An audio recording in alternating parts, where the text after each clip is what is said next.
today's topic, crew. I've heard a lot of different things, seen a few different crews now in my endurance lifetime. I have spoke to people that say crew is one of the most important things for kind of any crew assisted races, stage races, things like that. And I'm purely going to base this off my few 200 milers that I've done and my endurance races with the crew. I'm not going to talk about any of my solo runs without crews, because until I do a 200 miler totally solo, I don't really want to mention, because I don't think I have enough experience to talk to you about whether it's better with it or without a crew for that distance of an ultra. So what I am going to talk about is some of the things that worked well for me and my crew this year, and some of the things that we went through to put that in place. Now, as I say, I have talked to people that says, oh, you've got your family as a crew? Wouldn't do that. Or, oh, I've got a massage therapist, a physio, a chiro, and a professional ultra runner as my crew. And if you're that guy or girl, that's awesome.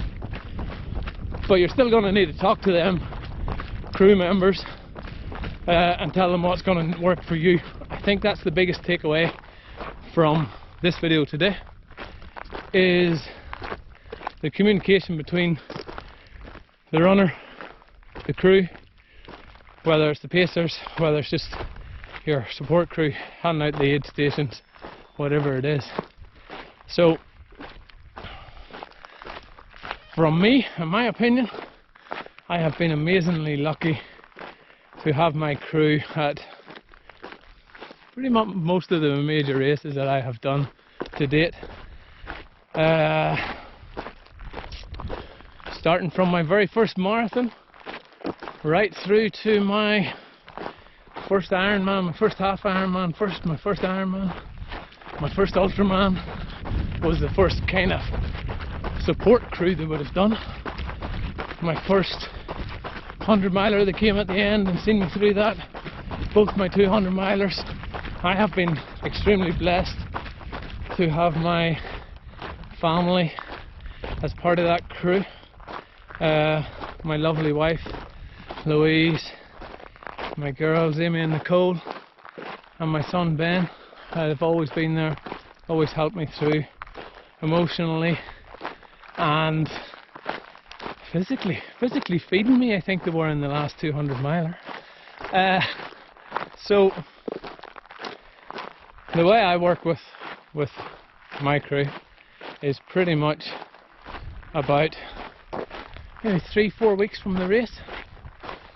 I have all the planning done, I have all the things done on how often I'm going to eat and what times I'm going to aim for the aid stations, what they can expect me feeling, the stop that I want to stop at the aid stations. All them things planned out in my own head. I get it right in my own head first. Then I took them out for lunch. This is what we did at the Delirious last year.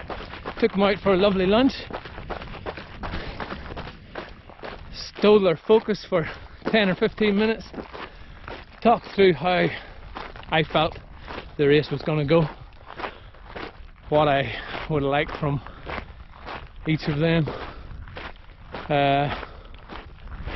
I just came up with a bit of a plan how the race was going to go through. Now I would say that kind of 10-15 minute little chat was the key to my race, in terms of everything going smooth from the crew point of view. They knew what to do.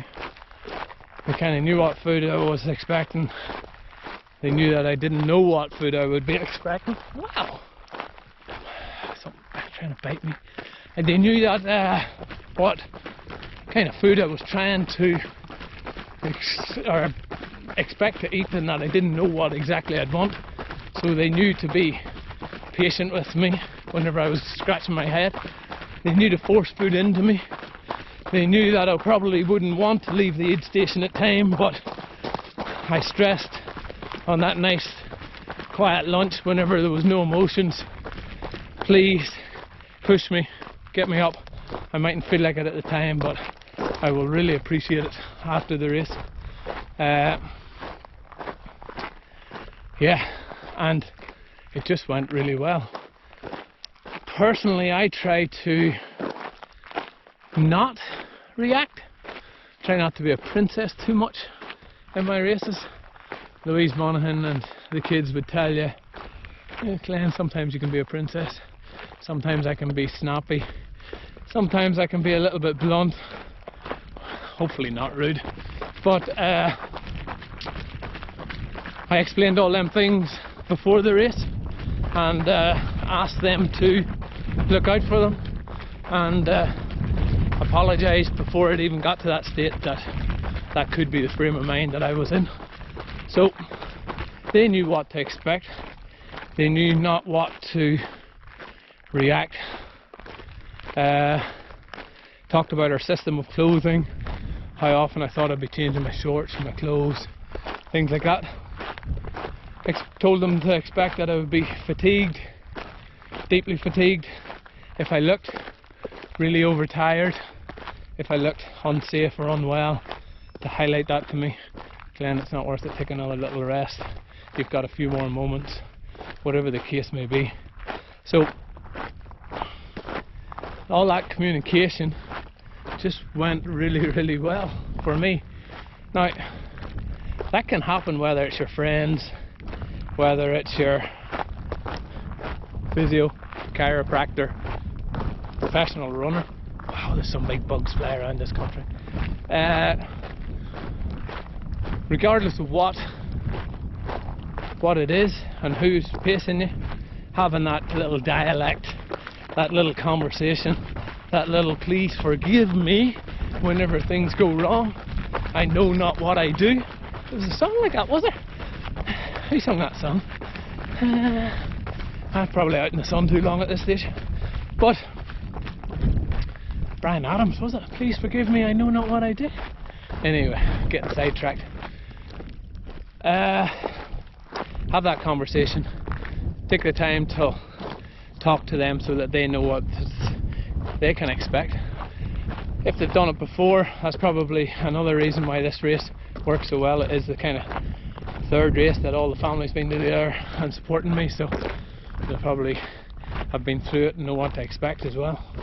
But yeah, easier you can make the crew's life by having them conversations, them knowing what to expect, knowing where your gear is, knowing having it well organised. All them things will just make the whole crew-runner relationship perfect.